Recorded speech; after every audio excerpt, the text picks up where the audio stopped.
Hello to everyone, स्वागत है आप सभी का स्वराज आईएएस के इस प्लेटफॉर्म में। और मैं क्रांति सर आपके लिए फिर से सीरीज में लाया हूं पर्यावरण और पारिस्थितिकी। देखिए, इस पर्यावरण और पारिस्थितिकी मतलब के एनवायरनमेंट और इकोलॉजी के इस सब्जेक्ट में आज हम क्या पढ़ेंगे वो आपको जानना जरूरी है। तो आज की जो हमारे इस वीडियो लेक्चर में टॉपिक रहेगा, उस टॉपिक की अगर हम चर्चा करें तो आपको सबसे पहले जैव विविधता क्या है उसे बताएंगे, मतलब कि बायोलॉजिकल डाइवर्सिटी की बात चल रही है या फिर आप उसको बायोडाइवर्सिटी भी कह सकते हो। दूसरा, अगर आप यहां देखते हो तो जैव विविधता प्रवणता। जैव विविधता प्रवणता मतलब कि जो बायोलॉजिकल डाइवर्सिटी या बायोडाइवर्सिटी अलग अलग क्षेत्रों में भिन्न भिन्न पाई जाती है, तो उसका कारण क्या है उसको भी हम समझेंगे। नेक्स्ट आपके पास यहां दिया गया है जैव विविधता हॉटस्पॉट। हॉटस्पॉट मतलब कि ये एक वो प्राकृतिक क्षेत्र रहेगा जहां पर अत्यधिक जैव विविधता पाई जाती है। भारत में कितने हॉटस्पॉट है वो हमको देखना होगा, जो कि काफी महत्वपूर्ण है। नेक्स्ट लास्ट में जो हम पढ़ेंगे वो है वस्तुनिष्ठ प्रश्न। अब बात उठ सकती है कि हम वस्तुनिष्ठ प्रश्न क्यों पढ़ रहे हैं। तो वस्तुनिष्ठ प्रश्नों को पढ़ाने का कारण ये है कि आप क्रियान्वयन कर सको कि आपने क्या पढ़ा है। ठीक है, तो चलिए लेट नहीं करते और बढ़ते हमारे क्रांति सर के साथ, मतलब मैं खुद। तो आज की अगर हम बात करें तो पहला जो आपके पास लेक्चर में टॉपिक है वो है जैव विविधता या बायोडाइवर्सिटी। फिर से मैं कह रहा हूं स्टूडेंट्स कि आप स्क्रीनशॉट लेने वाले प्रॉब्लम से दूर हो चुके हो, क्योंकि आपको हमारे द्वारा जो भी इस प्लेटफॉर्म में लेक्चर्स दिए जा रहे हैं उन सब का पीडीएफ आपको निःशुल्क पहुंचा दिया जाएगा। जरूरत है कि आप हमें कमेंट करिए और उस कमेंट पे आपके व्हाट्सएप नंबर को हम दे देंगे, हमारे अपने व्हाट्सएप को, और आप हमें कॉन्टेक्ट करिए, आपको निःशुल्क इसका पीडीएफ मिल जाएगा। तो आपकी जो जरूरत है वो सिर्फ और सिर्फ हमारे इस लेक्चर को बेहतर तरीके से सुनने की और एक अच्छा कमेंट करने की। चलिए अब देखिए, बात उठती है कि जैव विविधता क्या है। तो सबसे पहले आपको ना इसकी परिभाषा जाननी होगी। फिलहाल लिखा क्या है उसे मैं पढ़ देता हूं, फिर मैं आपको आपकी लैंग्वेज में समझाऊंगा। आपके पास यहां पर सबसे पहला पॉइंट कह रहा है कि जो जैव विविधता है वो किसी पर्यावरण में विभिन्न प्रजातियों की श्रेणियों की विविधता को जैव विविधता के रूप में जाना जाता है। अब देखिए, ये तो आपने एक बुक के लैंग्वेज में इसकी परिभाषा को पढ़ लिया। अब मैं आपको आपके अनुसार बता रहा हूं ताकि आप बेहतर तरीके से समझ सको। जब हम जैव विविधता की बात करते हैं तो ये इस प्रकार का एक भौगोलिक क्षेत्र आप ले लीजिए जो कि प्राकृतिक वास होगा, और इस प्राकृतिक वास में जो पाए जाने वाले पेड़ पौधे या फिर जीव जंतु पक्षी ले लीजिए, इनके बीच जो अंतर संबंध, जिस प्रकार से आप पारिस्थितिकी की भी बात करते हो, यही सब क्या कहलाएगा? जैव विविधता। क्लियर हो गया? क्यों जैव विविधता? क्योंकि आपके पास एक वृत्त दिखाई दे रहा है जिसे मैंने भौगोलिक क्षेत्र मान लिया। इसके अंतर्गत आपको पेड़ पौधे दिखाई दे रहे, पक्षी दिखाई दे रहे, पशु दिखाई दे रहे हैं। तो ये क्या है? यही है बायोडाइवर्सिटी, क्योंकि यहाँ पर अलग अलग विभिन्न विभिन्न प्रकार की प्रजातियों का यहाँ पर हम क्या करेंगे? स्टडी करेंगे, अध्ययन करेंगे, उनके अंतर संबंधों को भी हम देखेंगे और उनसे क्या लाभ है हमारे भारत सरकार को भी प्राकृतिक तौर पर, वो भी हम चर्चा करेंगे। तो ये है जैव विविधता। I think it's clear to you. अब अगर ये क्लियर हो गया है तो अब जो second exam point of view से आपके लिए इंपॉर्टेंट है वो ये है, एक नाम सुनने आपको मिलेगा और वो नाम है वी टेकर का। यहां देखिए, वी टेकर का नाम जो काफी महत्वपूर्ण है। अब वी टेकर कौन है? तो एक पर्सन है, बायोलॉजिस्ट है, जिन्होंने इस जैव विविधता को मापने की विधि दिया, इसलिए ये काफी महत्वपूर्ण है। अब देखिए, आपके पास फिर से प्रश्न उठता है एक स्टूडेंट्स के तौर पर कि सर वी टेकर ने अगर मापन विधि दिए हैं तो वो क्या है? तो आप उसे इस तरीके से जानेंगे। गणितीय तौर पर यह मापन विधि दिया गया है, अल्फा बीटा गामा नामक श्रेणियों में से बांटा गया है। तो आपके पास यहां देखिए दो प्रश्न बन गए। पहला बन गया कि वह कौन सा दिए गए विकल्पों में व्यक्ति है जिन्होंने जैव विविधता को मापने की विधि दिया गणितीय तौर पर? तो वी टेकर। नेक्स्ट आपका एक क्वेश्चन बना कि वो जो मापन विधि है वो किस पर आधारित है? तो आपके पास दिखाई दे रहा है अल्फा बीटा गामा नामक श्रेणियों पर आधारित है। अब आपकी जरूरत है कि आप इस अल्फा बीटा गामा नामक श्रेणियों को समझो कि कैसे ये मापते हैं। वैसे तो ऐसा नहीं पूछा जाएगा आपसे कि कैसे मापते हैं बताइए, आपको सिर्फ और सिर्फ इसकी डेफिनेशन जाननी होगी, परिभाषा जाननी होगी, और परिभाषा यहां पर हमने दे रखे हैं। और इसलिए मैं आपको कह रहा हूं विद्यार्थियों कि आप ना स्क्रीनशॉट वाला इशू ना रखिए, पीडीएफ आपको निःशुल्क दिया जाएगा। आप बस हमें संपर्क करिए या फिर आप हमारे आईएएस स्वराज आईएएस के नंबर पर संपर्क करिए, या फिर यहाँ पे जो नंबर दिया गया है 9584 895611 ये मेरा नंबर है। आप यहाँ पर भी मुझे संपर्क कर सकते हो, व्हाट्सअप कर सकते हो, आपको पर्सनल भेज दिया जाएगा। चलिए, ये अब हो गया आपके प्रॉब्लम का सॉल्यूशन। अब बढ़ते हैं हम हमारे टॉपिक की ओर। टॉपिक की अगर बात करें तो जैसे कि मैंने बताया कि अल्फा बीटा गामा से यहाँ पर मेजरमेंट होगा, मापन होगा किसकी, जैव विविधता की। तो सबसे पहले मैं यहाँ पर एक भौगोलिक क्षेत्र ले रहा हूं, ये लीजिए, ये एक यहाँ पर एक भौगोलिक क्षेत्र आ गया बड़ा सा। अब इसके अंतर्गत प्राकृतिक आवास बना रहा हूं, ये आ गया मान लीजिए ए नेचुरल हैबिटेट जिसे हम कहेंगे। इसे मान लीजिए आपने बी नाम दे दिया। एक और बना देता हूं जिसे हम यहाँ पर दे दिए सी। चलिए, ये सी हो गया। तो तीन, एक बड़े से भौगोलिक क्षेत्र में आपके पास तीन नेचुरल हैबिटेट या प्राकृतिक वास दिखाई दे रहे हैं, जो जिनका खुद का अपना पारिस्थितिकी तंत्र है। अब देखिए अल्फा बीटा गामा कैसे मेजर किया जाता है, कैसा मापा जाता है व्हीटेकर के अनुसार। हम यहाँ पे कुछ प्रजातियों को ले रहे हैं। अब मैं यहाँ पर प्रजातियों को विशेष चित्र नहीं बनाऊंगा, मैं इसे एक चिन्हांकित बस करूंगा, तो आपको इसे समझना है। यहाँ देखिए, मान लीजिए हमारे पास कुछ प्रजाति है जिसे हम ऐसे त्रिभुज से बता रहे हैं, ये लीजिए 3 त्रिभुज बता दिया। कुछ प्रजाति है तो हमने उसे ऐसा सर्कल बना दिया, ठीक, यहाँ पे आगे।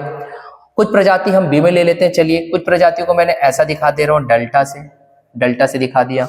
कुछ प्रजातियों का हमने इस तरीके से दिखा दिया, ये आपके पास दिख रहा है। कुछ प्रजाति को मैंने ऐसा दिखा दिया। क्लियर हुआ? ये भी एक स्टार है। अब सी में हम चलते हैं। सी में भी कुछ प्रजातियों को मान लेते हैं। कुछ प्रजाति को हमने इस तरीके से स्माइली बना देते हैं, जो मानव जैसा आपको दिखाई देगा, ठीक, ये हो गया। एक और ले लेते हैं कुछ ऐसा, यहीं पे एक ट्रायंगल भी ले लिया, इसी में ही हमने वृत्त भी ले लिया, ठीक। यहाँ पर भी हमने ट्रायंगल डाल दिया, यहाँ पर हमने, रुके, ट्रायंगल हानि वहां से हम दे देते हैं, एक ट्रायंगल बस दिया हमने, ठीक। चलिए, अब यहाँ पर हमने क्या करेंगे, तो यहाँ पर हमने एक स्टार भी ले लिया, चलो एक स्टार वाला भी ले लिया अलग से, और यह है आपके पास प्रजातियां। चलिए, कुछ प्रजातियों को हमने यहाँ पे दिखा दिया, और ये भी एक चिड़िया जैसा भी बना देता है। चलिए, अब देखते हैं अल्फा बीटा गामा क्या बताता है। अल्फा बीटा गामा की अगर यहाँ पर बात की जाए तो यहाँ पर देखते हैं। चलिए, सबसे पहले मैं यहाँ पर अल्फा मापन विधि अपना रहा हूं। तो अल्फा मापन विधि क्या कहता है? अल्फा मापन विधि ये कहता है कि कोई भी आप एक पारिस्थितिकी तंत्र ले लीजिए, उसका प्राकृतिक आवास लीजिए, ए ले लीजिए, बी ले लीजिए, सी ले लीजिए। मान लीजिए अगर मैं ए ले रहा हूं, ए लेने के पश्चात मैं ये देखूंगा कि वहां पे कितने प्रकार की प्रजातियां हैं। मैं क्या कह रहा हूं? प्रजातियों की संख्या नहीं कह रहा हूं, कितने प्रकार की प्रजातियां हैं उनको हम गिनेंगे। तो यहां पर देखिए, ए में अगर मैं बात करूं तो एक ट्रायंगल बनाया गया है और एक वृत्त बनाया गया है। तो कितने ट्रायंगल? 3 है, कितने वृत्त? 2 है, ये नहीं गिनना है। एक ट्रायंगल है और एक वृत्त है, तो कितने आपके पास प्रजातियां आ गई? कॉमन सेंस, 2 प्रकार की प्रजाति आ गई। तो अल्फा का जो मान आएगा 2, इस तरीके से आप गिन सकते हो ए के लिए।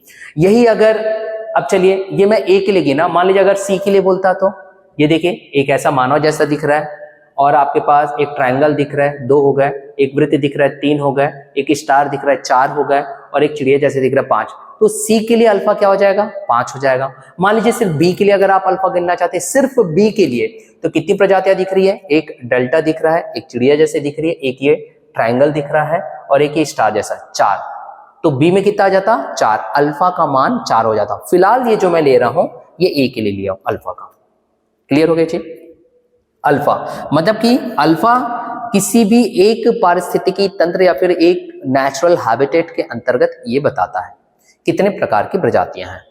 चलिए, अब बीटा की बात करते हैं। जब हम यहाँ पे बीटा की बात करते हैं तो आप ये याद रखोगे, बीटा जो है किन्हीं 2 नेचुरल हैबिटेट के बीच के में जो प्रजातियां हैं, विशेष तौर पे किसी एक में होगी तो दूसरे में नहीं होगी, ऐसे प्रजातियों की संख्या को ये गिनेगा। मैं क्या कह रहा हूं कि बीटा जो अब हम निकालेंगे, ध्यान से सुनिएगा, यहां पर अब जो हम बीटा का जो मान निकालेंगे वो क्या कहता है? कोई भी 2 प्राकृतिक आवास आप ले लीजिए, उन प्राकृतिक आवास, मान लीजिए मैं ए ले रहा हूं, मान लीजिए मैं ए ले रहा हूं और बी ले रहा हूं। अब ये 2 प्राकृतिक आवास हो गया। अब इन 2 प्राकृतिक आवास में हमको ये देखना है कि ऐसी प्रजातियां जो सिर्फ ए में हो और ऐसे प्रजातियां जो सिर्फ बी में हो, तो आपके पास बीटा निकल जाएगा। चलिए देखते हैं क्या कह रहा है। अगर हम एक ही बात करें तो एक ट्रायंगल है, मतलब एक त्रिभुज है और एक वृत्त है, तो 2 प्रजातियां वहां दिखाई दे रही है। मगर जब हम बीटा में गए तो बीटा में भी हमको ट्रायंगल दिख गया, तो यहाँ पे भी त्रिभुज था, यहाँ पे भी त्रिभुज था, तो हम त्रिभुज को अब नहीं गिनेंगे। मैं क्या कह रहा हूं, नहीं गिनेंगे, क्योंकि कैसा गिनना है, या तो ए में रहे या तो बी में रहे, या तो ए में रहे या तो बी में रहे, मतलब उनके अंतर्गत यूनिक स्पीसीज की बात कर रहे हैं यहाँ पर, इसलिए ट्रायंगल को यहाँ पे नहीं गिन सकता।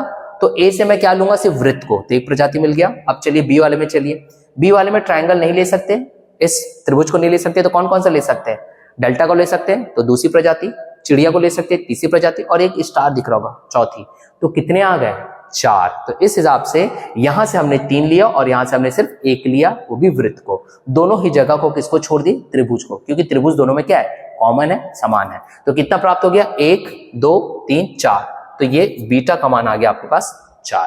क्लियर हुआ ये चीज।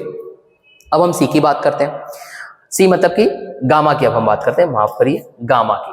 तो गामा ये कहता है किसी भी एक बड़े से भौगोलिक क्षेत्र, भले ही उसके अंतर्गत आपके पास कितने भी प्राकृतिक आवास आ रहे हैं, जिनका खुद का अपना पारिस्थितिकी तंत्र है, वहां पे कुल कितने प्रकार की प्रजातियां हैं, मतलब अब इस पूरे के पूरे जो आयत मैंने बनाया हूं, इसके अंतर्गत आपके पास कितने प्रकार की प्रजातियां, प्रकार की उनके उन जात प्रजातियों के अंतर्गत संख्याओं को नहीं गिनना है, प्रजातियों के प्रकार को गिनना है। तो अब ABC को सम्मिलित तौर पर हम लेंगे, तो चलिए गिनते चलते हैं। एक ट्रायंगल आपके पास यहाँ पे दिखा रहा है, त्रिभुज वाला, एक प्रजाति। दूसरा इतने बड़े वाले में देखें तो वृत्त वाला भी दिखा रहा है, 2। तीसरा इतने बड़े वाले में देखें तो फिर हमारा डेल्टा भी दिखा रहा है, 3। इतने पूरे इस आयत में देखें तो चिड़िया भी दिखा रहा है, 4। इस पूरे इतने बड़े में देखें तो एक स्टार भी दिखा रहा है, 5। और कुछ नया दिखा रहा है, हाँ एक मानव जाति जैसा भी दिखा रहा है, यहाँ पर देख लीजिए। तो कितने आ गए, 6 प्रकार की प्रजातियां है, तो गामा का मान जो आ जाएगा 6। फिर से गिन लेते हैं, यहां देखो इस पूरे आयत में एक त्रिभुज है, इस पूरे आयत में एक वृत्त जैसा भी प्रजाति, इस पूरे आयत में एक डेल्टा जैसा भी है, इस पूरे इसमें फिर से एक चिड़िया जैसा भी, इस पूरे इसमें एक स्टार भी है और एक मानव जाति जैसा भी दिख रहा है, तो 6। तो ये था अल्फा बीटा गामा की मापन विधि का तरीका जो मैंने आपको समझाया। I think it's clear to you. भाई इसके डेफिनेशन क्या है, तो डेफिनेशन यहाँ पे दी गई है। मैं पुनः आपको कह रहा हूं, आप बिल्कुल भी स्क्रीनशॉट की चिंता ना करें, ये मेरा नंबर है पर्सनल क्रांति सर का, आप मुझे पर्सनल व्हाट्सअप करिए। बहुत से विद्यार्थी हैं जो अलग अलग जिलों से हमें कर रहे हैं और मैं उनको पर्सनल पूरा PDF दे दे रहा हूं, बाकी पढ़ने तो आप स्वयं सकते हो हमारे इस वीडियो से। तो फिलहाल हम आगे बढ़ते हैं, चलिए अगर हम आगे बढ़ते हैं तो देखिए क्या दे रहा है हमारे पास। अगला जो टॉपिक है जो आपके पास पूछ सकता है, अब ये जो मैं बात कर रहा हूं ये फैक्चुअल चीज है, हो सकता है आपसे ये पूछ दे कि सर्वप्रथम बताइए बायोलॉजिकल डाइवर्सिटी या जैविक विविधता के शब्द को सर्वप्रथम कौन इस्तेमाल किया। वैसे तो इसमें कंट्रोवर्सी है, फिर भी आप एक नाम याद रखोगे और वो नाम जो था वर्ष 1968 में उनका नाम सामने आया एक व्यक्ति का, जो कि आप याद रखोगे रेमंड F दासमन, ये आप नाम याद रखोगे, जिन्होंने सर्वप्रथम जैविक विविधता या बायोलॉजिकल डाइवर्सिटी शब्द का इस्तेमाल किया है। हो सकता है वो आपसे पूछ दे कि किस बुक में इन्होंने इस्तेमाल किया, तो उनके बुक का भी नाम आप याद रखोगे, वह a different kind of country, ये मैंने हाईलाइट भी कर दिया। अब देखें, हो सकता है आपने कोई और एग्जाम दिया, उसमें ये ना पूछे कि किसने सर्वप्रथम इस्तेमाल किया बायोलॉजिकल डाइवर्सिटी, वो ऐसा पूछ दे कोई प्रश्न में कि दिए गए विकल्पों में से उस एक व्यक्ति का नाम बताइए जिन्होंने सर्वप्रथम जैविक विविधता से जैव विविधता शब्द को इस्तेमाल किया। इंग्लिश में अगर कहा जाए तो इंग्लिश के बायोलॉजिकल डाइवर्सिटी से बायोडाइवर्सिटी का इस्तेमाल किया, वो व्यक्ति कौन है, ऐसा भी प्रश्न कर सकता है। और अगर ऐसा प्रश्न आता है तो उत्तर के तौर पर आप देखोगे WG रॉसन, इनका नाम आप याद रखोगे, जिन्होंने सर्वप्रथम बायोलॉजिकल डाइवर्सिटी से बायोडाइवर्सिटी शब्द को इस्तेमाल किया है, ये बात आप याद रखोगे। तो ये 2 फैक्ट्स थे जो आपको याद रखना है आगामी परीक्षा को लेकर के, ठीक है। अब हम चलते हैं इसी एनवायरनमेंट एंड इकोलॉजी के इसी लेक्चर में थोड़ा सा आगे बढ़ाते हैं कि आपको और क्या जानना जरूरी है। देखिए हमेशा ना डिटेल में पढ़ना चाहिए, डिटेल में पढ़ोगे तो आपको प्रश्न जो है आसानी से बन जाते हैं। अब फिर से कुछ फैक्ट्स की बात करते हैं, हो सकता है कुछ ऐसा भी प्रश्न आपके सामने आ जाए। लास्ट में वैसे मैं वस्तुनिष्ठ प्रश्न आपको कराऊंगा ताकि आप जो पढ़ रहे हो या फिर हम जो आपको पढ़ा रहे हैं आप उनका क्रियान्वयन बेहतर तरीके से कर रहे हो या नहीं, वो हम लास्ट में देखेंगे वस्तुनिष्ठ प्रश्नों के जरिए। मान लीजिए अगर आपसे ऐसा पूछ दें कि संयुक्त राष्ट्र के द्वारा जैव विविधता के प्रति लोगों में जागरूकता फैलाने के लिए कौन से 2 डेट या दिनांकों को लिया गया है, बायोलॉजिकल डाइवर्सिटी दिवस के तौर पर। ऐसा भी प्रश्न कर सकता है। तो ऐसा क्यों पूछेगा? क्योंकि हमारे पास दो अलग अलग डेट दिखाई देते हैं। मैं दोनों डेट की यहाँ पे बात करूंगा, स्क्रीन में दिया गया है, यहाँ पर देखेंगे। एक डेट जो आपके पास दिखाई देता है वो है 22 मई का, जब संयुक्त राष्ट्र संघ के द्वारा इस 22 मई को जैव विविधता दिवस मनाने की बात कही गई। परंतु यही एक आंसर नहीं है, एक और आंसर है जो आपको याद रखना है, वो है 29 दिसंबर में। तो क्यों? क्योंकि विश्व के ऐसे कई देश हैं जो इस 29 दिसंबर में भी जैव विविधता दिवस मनाते हैं। इसके पीछे अपना एक कारण यह है कि 29 दिसंबर 1993 में एक संयुक्त राष्ट्र जैव विविधता अभिसमय हुआ था, जिसे हम कहते हैं UNCBD, जिसका फुल फॉर्म है United nation convention on biological diversity. ये किया गया था, पूरे विश्व के जो कंट्रीज हैं वो संयुक्त राष्ट्र के तौर पर यहाँ पर मिले और यहाँ पर उन्होंने शमन किया, एक अभिसमय किया, जिसकी वजह से फिर जागरूकता लोगों में और बढ़ी और इस दिनांक या फिर इस डेट से फिर उन्होंने ये फिर 29 दिसंबर से जैव विविधता दिवस मनाना शुरू किया। इसलिए आपके पास दो आते हैं, तो ये दोनों भी देगा क्वेश्चन में, और सी ऑप्शन रहेगा A and B बोथ, तो आप A and B बोथ में जाइए, फिर कंफ्यूज नहीं होना है। इसलिए आपको यहाँ पर लेक्चर ही ऐसा बनाया गया है कि आपकी बेहतर तैयारी हो सके क्वेश्चन को जान करके, क्योंकि विद्यार्थी जो होते हैं ना वो पढ़ाई तो बहुत करते हैं, परंतु उन्हें यही नहीं पता चल पाता कि सर मैं जो पढ़ रहा हूं मुझे यही नहीं मालूम कि क्वेश्चन किस तरीके से आ सकता है। ठीक है, तो हो सकता है आपके आगामी परीक्षा में ऐसा भी पूछ दे कि संयुक्त राष्ट्र के द्वारा जैव विविधता के प्रति जागरूकता लाने के लिए किस ईयर को दिए गए विकल्पों में से दशक चुना गया है, जैव विविधता दशक। तो उसके लिए आप जो डेट याद रखोगे संयुक्त राष्ट्र के द्वारा जिस वर्ष को एक जैव विविधता दशक चुना गया है वो है वर्ष 2011 से 20। आप ये याद रखोगे, ये भी फैक्ट है, फैक्ट, इसमें ज्यादा कुछ कॉन्सेप्ट जानना नहीं है। ऐसे फैक्चुअल में अगर हम आगे बढ़े तो गुजरात का जो जामनगर है वहां पर जो आपके पास एक भारत का पहला national centre for marine biodiversity है, ये भी काफी महत्वपूर्ण है जानना। आपके पास पूछ सकता है कि भारत का पहला national centre for marine diversity कहां पर है, तो गुजरात राज्य, वहां पर जामनगर। अब ये है क्या? एक्चुअल में आप जानते हो गुजरात एक तटीय देश है, वहां पर महासागर भी अरब सागर से कनेक्टेड है वो। तो ऐसे जो महासागरीय जो जीव है भाई उनको भी तो आपको संरक्षित रखना है, क्योंकि वहां पर भी एक बायोलॉजिकल डाइवर्सिटी है, जैव विविधता है, तो उनके संरक्षण के लिए, उनकी प्रजातियों के संरक्षण के लिए ये बनाया गया, इसलिए आप याद रखोगे। दूसरा हो सकता है वो आपसे ऐसा पूछे कि भारत का एक मरीन नेशनल पार्क कहाँ है, अगर ये भी अगर आपसे पूछ दे तो याद रखना उसी गुजरात के जामनगर में जो कच्छ का रण है वहां पर ये मरीन नेशनल पार्क मिलेगा। तो देखिए कितने तथ्य उठते हैं आपकी जैव विविधता को लेकर के। यही कारण है हम इस एक मंच जो हमारा स्वराज IAS का मंच है, इस मंच पर हम आपको ज्यादा से ज्यादा डिटेल में चीजें बता रहे हैं ताकि आपकी एक बेहतर तैयारी हो सके। नेक्स्ट जो अब हमारा टॉपिक आता है वह जैव विविधता प्रावणता। अब जैव विविधता प्रावणता क्या है? जैव विविधता प्रावणता ये कहता है कि भारत की अगर मैं बात करूं या किसी भूस्थल की अगर मैं बात कर दूं तो जो बायोलॉजिकल डाइवर्सिटी है या जैव विविधता है वो अलग अलग क्षेत्रों में अलग अलग पाया जाता है। ध्यान से सुनिएगा, अलग अलग क्षेत्रों में अलग अलग पाया जाता है। तो भाई उसके अपने कुछ कारक होंगे, तो वो कौन कौन से कारक हैं? अगर हम जैव विविधता के कारकों की बात करें तो वहां पर स्थित जलवायु का भी अपना एक प्रभाव पड़ता है। उदाहरण के तौर पर जैसे कि मान लीजिएगा जलवायु में आर्द्रता बहुत ज्यादा बढ़ जाए तो उष्णकटिबंधीय क्षेत्रों में जो तितलियां पाई जाती हैं ना, तितलियां, वो उड़ने में असमर्थ हो जाती है आर्द्रता बढ़ जाने में। तो देखिए जलवायु का प्रभाव पड़ा ना, तो भाई उड़ने में असमर्थ हो रही है तो कहीं ना कहीं वो दब करके उनका नाश हो सकता है। तो क्या होगा? जैव विविधता आपको मिलेगा? नहीं मिलेगा। तो देखिए जलवायु का एक अपना प्रभाव पड़ा ना, इसलिए एक पॉइंट आपके जलवायु भी आ जाता है। दूसरा मृदा भी आता है। भाई आप जानते हो कि मृदा जो है काफी महत्वपूर्ण होता है पौधों के पनपने के लिए, पोषक तत्व वहां से मिलते हैं, तो मृदा का भी अपना है। पौधे ही नहीं रहेंगे तो जैव विविधता आपको मिलेगा? नहीं मिलेगा। जैसे कि वन जो है जैव विविधता दिखाने के लिए एक बेहतरीन प्राकृतिक आवास है, वो नहीं मिल पाएगा। तो मृदा भी है। तापमान की मैंने अभी आपको बताया कि अगर तापमान बहुत अधिक बढ़ जाता है तो वनस्पति पर बहुत दुष्प्रभाव भी पड़ता है इसका।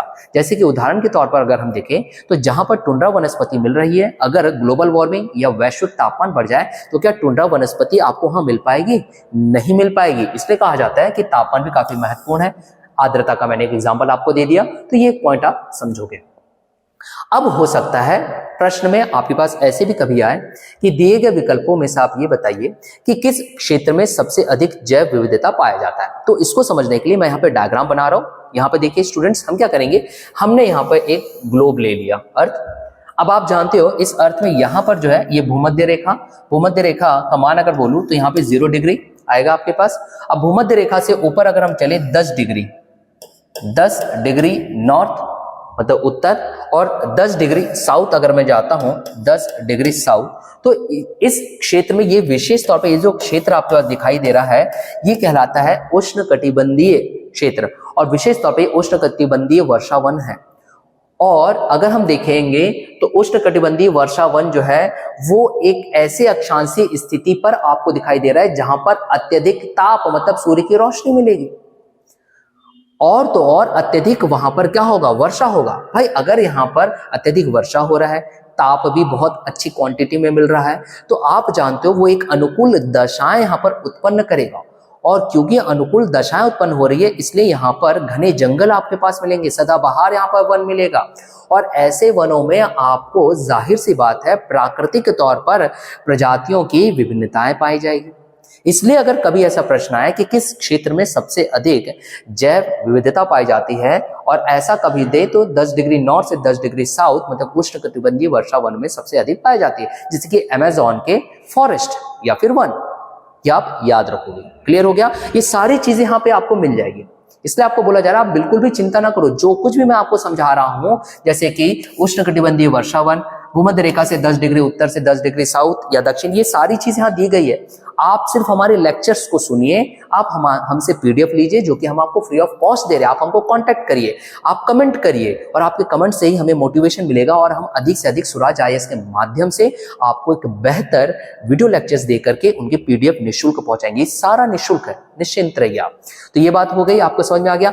अब मान लीजिए आपके पास कुछ ऐसा भी प्रश्न आएगा कि कोई एक व्यक्ति है या फिर वो स्वयं आपको खड़े कर देंगे और बोलेंगे आप भूमध्य रेखा से ध्रुवों की ओर बढ़ रहे हो। ऐसा भी प्रश्न कर दे आपसे कि इसे कॉन्सेप्ट आप समझिए, भूमध्य रेखा से अगर हम ध्रुवों की ओर बढ़े तो जैव विविधता में क्या आपके पास अंतर मिलेगा। तो भूमध्य रेखा मतलब 0 डिग्री मैंने यहाँ पे बना दिया, और ध्रुवों की अगर हम बात करें, मान लीजिए मैं उत्तर का ले रहा हूं, उत्तर की अगर हम बात करें तो यहां पर आएगा 90 डिग्री नॉर्थ। ठीक, क्या कहा जा रहा है, ऐसा कोई प्रश्न कर दे कि अगर आप भूमध्य रेखा से ध्रुवों की ओर अगर आप बढ़ते हो तो जैव विविधता में क्या अंतर मिलता है। तो याद रखेंगे जब कभी आप भूमध्य रेखा से उत्तरी क्षेत्र में अगर आप बढ़ते हो तो आपको जैव विविधता में कमी पाई जाती है। भाई उसका अपना कारण है। आप जानते हो कि भूमध्य रेखा से जैसे ध्रुवों की ओर बढ़ोगे तो सूर्य की जो रोशनी है वो तिरछी पड़ रही है, और सूर्य की जो रोशनी है या फिर सूर्य है वो स्वयं सबसे बड़ा स्रोत होता है। अगर उदाहरण के तौर पर मैं एक पोषी स्तर वाले में अगर जाऊं तो वहां पे सबसे बड़ा स्रोत क्या है खाना बनाने के लिए, पादप के लिए, पेड़ पौधों के लिए, भाई सूर्य की किरणें। और सूर्य की किरणें ही अगर ध्रुवों में ना पड़े तो आप जानते हो वहां हमेशा क्या रहेगी, बर्फ जमी रहेगी, वनस्पति नहीं पाई जाएगी। भाई वनस्पति नहीं पाई जा रही तो उससे संबंधित आपके पास पशु नहीं मिलेंगे। इसलिए उत्तर यह आएगा कि जैसे जैसे आप भूमध्य रेखा से ध्रुवों की ओर बढ़ोगे तो जैव विविधता में कमी पाई जाएगी। पहला वाक्य आप याद रखो। हो सकता है वो आपको ट्विस्ट करने के लिए ये सारी चीजें यहां दी गई है, आप बिल्कुल निश्चिंत रहिए, सारी चीज दी गई, पीडीएफ निःशुल्क मिलेगा, बस आप कमेंट करिए, आप हमें ओनली कमेंट अस। ठीक, अब यहां देखें, हो सकता है वो आपसे ऐसे भी प्रश्न कर दे, ट्विस्ट कर दे कि निम्न अक्षांशों से उच्च अक्षांशों की ओर बढ़ने पर जैव विविधता में क्या अंतर पाया जाता है। निम्न अक्षांश मतलब याद रखो उत्तर, भाई भूमध्य रेखा 0 डिग्री है। उच्च अक्षांश बोले तो याद रखिए उत्तरी ध्रुव या दक्षिणी ध्रुव 90 डिग्री आपके पास वहां पे मान मिलता है। तो अगर ऐसा प्रश्न करें कि उच्च अक्षांशों से निम्न अक्षांशों की ओर अगर हम बढ़े तो आपको जैव विविधता में क्या अंतर पाया जाएगा, तो याद रखोगे कमी होती है। सेम चीज है, सेम चीज, मतलब कि वो आपको कर क्या रहा है, वो आपको सिर्फ और सिर्फ ट्विस्ट कर रहा है माय डियर, ट्विस्ट कर रहा है, फंसा रहा है शब्दों में। इसे कहा जाता है शब्दों का जाल। मान लीजिए वो ऐसा ना करे और वो आपसे ऐसा प्रश्न कर दे, इसे भी आप समझिए इसे भी आप समझिए। अगर ऐसा प्रश्न कर दें कि आप किसी पहाड़ या किसी पर्वत वाले क्षेत्र में हो और पर्वत वाले क्षेत्र में हो और आप पर्वत के गिरिपद क्षेत्र से, foot hills of the Himalaya, गिरिपद क्षेत्र से आप उसके चोटी की ओर बढ़ रहे हो, तो जैव विविधता में क्या अंतर मिलेगा? तो वही चीज है। देखिए, आप नीचे से जब आप ऊपर जा रहे हो तो आप जानते हो कि ये जो गिरिपद क्षेत्र होता है, फुट हिल्स जो होता है हिमालय का, वहां पर तापमान थोड़ा कैसे रहेगा? ज्यादा रहेगा अपेक्षाकृत किसके? चोटी के। तो यहाँ पर आपको सदाबहार वन मिल सकता है, मिश्रित वन मिल सकता है, इसलिए जैव विविधता सबसे ज्यादा नीचे मिलेगा। अब आप जैसे जैसे ऊपर जाते जाओगे तो आप जानते हो तापमान में गिरावट आएगी, और अगर आप चोटी पर पहुंच जाओगे तो वहां पर ठंडा प्रदेश मिलेगा, इसलिए वहां पर जो तापमान है कम मिल रहा है इसकी अपेक्षा, तो वहां पे जैव विविधता भी कम पाई जाएगी। जैसे कि अगर मैं पर्वतों की अगर बात करूं, हिमालय पर्वत की अगर बात कर दूं, तो हिमालय के शिवालिक के अगर गिरिपद क्षेत्रों में अगर आप जाते हो तो वहां पर आपके पास सदाबहार वन या फिर मिश्रित वन मिलते हैं, जैव विविधता ज्यादा पाई जाएगी। परंतु हिमालय जैसे ट्रांस हिमालय में अगर आप चले जाते हो, जम्मू कश्मीर लद्दाख तरफ अगर आप जाते हो, तो आप जानते हो वहां पर इतना ठंड है कि वनस्पति, जैसे उदाहरण के तौर पर टुंड्रा वनस्पति आपके पास दिखाई दे रही है, के प्रकार आपको दिखाई दे रहे हैं, टुंड्रा वनस्पति के प्रकार, या फिर शंकुधारी वन मिल रहे हैं, तो वनस्पति में भी बदलाव हो गया भाई, अंतर पाया जाएगा, कमी हो जाएगी वहां पर। तो आप ये भी चीज याद रखोगे। I think it's clear to you. और देखिए, अगर मेरे पढ़ाने का तरीका स्पेशली अगर आपको पसंद आ रहा है तो आप कमेंट करके जरूर बताया करो, क्योंकि इससे अगर मैं मोटिवेट होऊंगा ना, तो स्टूडेंट्स यकीन मानिए आपको बेहतर से बेहतर स्वराज आईएएस में और भी ऐसे रेस्पेक्टेड टीचर्स हैं जिनके पास और भी अच्छे अच्छे नॉलेज हैं, जो आप तक ये वीडियोस पहुंचाएंगे। और पीडीएफ के लिए तो आप बस हमें कमेंट कर दीजिए, फ्री ऑफ कॉस्ट आपको पीडीएफ दे दिया जाएगा। I think it's clear to all of you. चलिए अब हम आगे बढ़ते हैं, ये सारा चीज यहाँ दिया गया है, ठीक। चलिए आगे बढ़ते हैं। हमारे जो चीज मैंने आपको समझाया वही चीज यहाँ पे दिया गया है, ठीक। तो मुझे समझाने की आवश्यकता नहीं है, मैं सीधा आगे बढ़ता हूं। लास्ट हमारा जो आज का टॉपिक है वो है जैव विविधता हॉटस्पॉट। तो सबसे पहले जैव विविधता हॉटस्पॉट क्या आता है उसे समझ लेते हैं। देखिए, जब हम जैव विविधता हॉटस्पॉट की अगर हम बात करें तो ऐसे प्राकृतिक स्थानों की यहाँ पर बात चलेगी जहां पर अत्यधिक आपके पास प्रजातियों में अधिकता पाई जाएगी, भिन्न भिन्न प्रकार के प्रजाति आपके पास मिलेंगे। ये तो हो गया इसके परिभाषा की बात। अब हो सकता है आपके पास किसी प्रश्न में या किसी एग्जाम में ऐसा प्रश्न कर दे कि हॉटस्पॉट जो शब्द है सर्वप्रथम किस व्यक्ति ने और कब इस्तेमाल किया, तो आप नाम यहां पर याद रखोगे, वह नॉर्मन मायर्स। ये बहुत इंपॉर्टेंट है। वर्ष अगर पूछते तो वो आ जाएगा 1988। देखिए, आपको तथ्य भी यहां पे बताए जा रहे हैं, ना सिर्फ कॉन्सेप्ट। कॉन्सेप्ट तो इसलिए हम बताते हैं ताकि मुख्य परीक्षा में एक बेहतर आपकी तैयारी हो सके लिखने के लिए, और फैक्ट इसलिए बताते हैं ताकि आप प्रारंभिक परीक्षा निकाल सको या व्यापम के कई अन्य एग्जाम निकाल सकते हो या वनडे एग्जाम आप निकाल सको। क्लियर हो रहा है? चलिए, अब आपके पास एक और तथ्य है कि भारत में कुल कितने जैव विविधता पाए जाने वाले हॉटस्पॉट है। तो आप याद रखोगे, जब हम भारत में हॉटस्पॉट स्थल की अगर बात करें तो तथ्य जो आपका उत्तर भी बनेगा वो है 4। अब देखिए, आपके पास फिर से प्रश्न बदल जाता है माय डियर स्टूडेंट्स। भाई, वो आपको ये भी तो पूछ सकता है कि भारत में अगर 4 हॉटस्पॉट क्षेत्र है तो वो कौन कौन से दिए गए विकल्पों में से बताइए, तो आपको वो भी समझना होगा।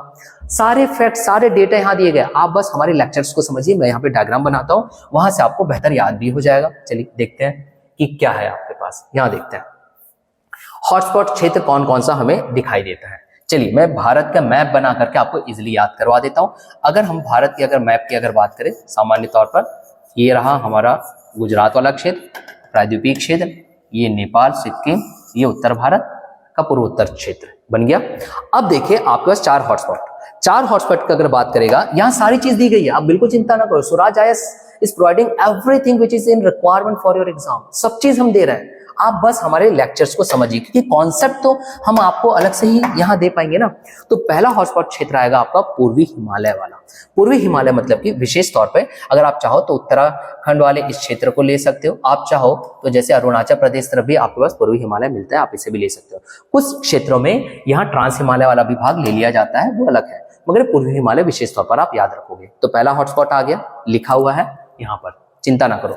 दूसरा हॉटस्पॉट जो है आप इस पश्चिमी घाट वाले को लेते हो। किसे लेते हो आप? पश्चिमी घाट वाले क्षेत्र को लेते हो, आप ये याद रखोगे। 2 हॉटस्पॉट आ गए। अब देखिए, ये जो पश्चिमी घाट वाला क्षेत्र है, इसे जब हम ज्योग्राफिकली देखते हैं, भौगोलिक स्थिति के आधार पर देखते हैं, तो श्रीलंका के हॉटस्पॉट वाले क्षेत्रों से संबंधित दिखाई देता है। इसलिए जब आप इसे पढ़ाई भी करोगे तो आपको पता चलेगा, ऐसा भी लिखा रहेगा पश्चिमी घाट तथा श्रीलंका हॉटस्पॉट का भाग, तो आप कंफ्यूज नहीं होना है। क्लियर हो गए दो। तीसरा अब हम देखते हैं, चलिए तीसरे की अगर हम बात करें तो कहां पर दिखाई दे रहा है आपके पास, तो भारत का ये जो उत्तर पूर्वी जो हमारे पास सिस्टर्स आपके पास दिखाई देते हैं, ये वाला हम भाग लेते हैं।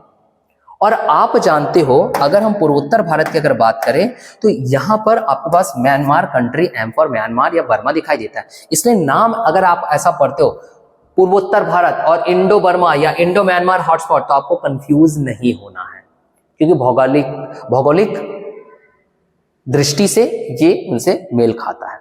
लास्ट जो आप याद रखोगे जो मिलेगा वो अंडमान और निकोबार द्वीप समूह वाला क्षेत्र। तो अंडमान और निकोबार द्वीप समूह वाले क्षेत्र की अगर हम बात करें और आप अध्ययन करोगे तो आपको ऐसा नाम मिलेगा, देखिए यहाँ पर अंडमान निकोबार द्वीप समूह सूडालैंड हॉटस्पॉट।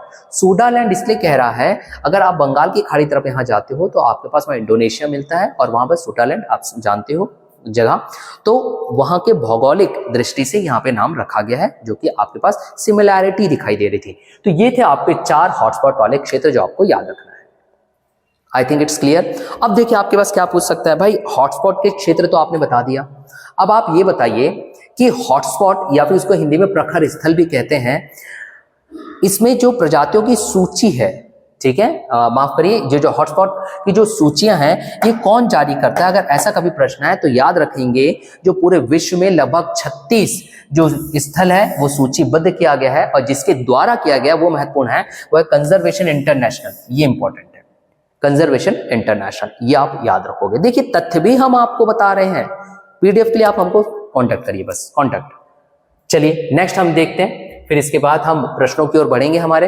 तो ये रहा भाई हमारा प्रश्न। अब देखिए, अब आपने क्या पढ़ा और क्या सीखा ये बताने के लिए अब हम प्रश्न ले आए हैं। चलिए प्रश्न देखते हैं। पहला प्रश्न आपके सामने यहां पर है स्क्रीन पर, क्या कह रहा है, जैव विविधता मापने की गणितीय सूचकांकों में से कौन सा एक स्थानीय स्तर पर किसी समुदाय क्षेत्र में माध्य प्रजाति विविधता को दर्शाता है? माध्य प्रजाति विविधता मतलब कि किसी एक प्राकृतिक क्षेत्र में अगर आप जाते हो तो वहां पे कितने भिन्न भिन्न प्रकार की प्रजातियां आ रही है। जैसे कि मैंने एक बड़े से भूभाग में ए प्राकृतिक स्थल लिया था, नेचुरल हैबिटेट, और हमने अल्फा गिना था, तो यहाँ पे अल्फा की बात कर रहा है, तो आपका उत्तर आएगा अल्फा सूचकांक। क्लियर हो गया? देखिए कितना कॉन्सेप्ट मांगता है भाई एनवायरमेंट एंड इकोलॉजी वाला भी। चलिए सेकंड क्वेश्चन क्या कह रहा है, यहां देखते हैं। सेकंड क्वेश्चन हमारे पास, नेक्स्ट क्वेश्चन है, सर्वाधिक जैव विविधता कहां पाई जाती है? 4 विकल्प आपके पास दिए गए, और मैंने आपको पहले ही बताया सर्वाधिक जैव विविधता की अगर बात करेगा तो भूमध्य रेखा से 10 डिग्री उत्तर और 10 डिग्री नीचे अगर आप जाते हो साउथ में, तो आपके पास उष्णकटिबंधीय वर्षा वन मिलते हैं, जहाँ पे अत्यधिक ताप और बहुत अधिक वर्षा मिलता है, जिसके कारण जैव विविधता अधिक पाई जाती है। तो आप किसको टिक करोगे? आप ए को टिक करोगे। क्लियर हो गया? इसलिए कह रहे हैं कि आप ना हमारे लेक्चर्स को बहुत अच्छे से समझिए, प्रश्न के विकल्पों को देखते साथ ही आप उत्तर निकाल लोगे।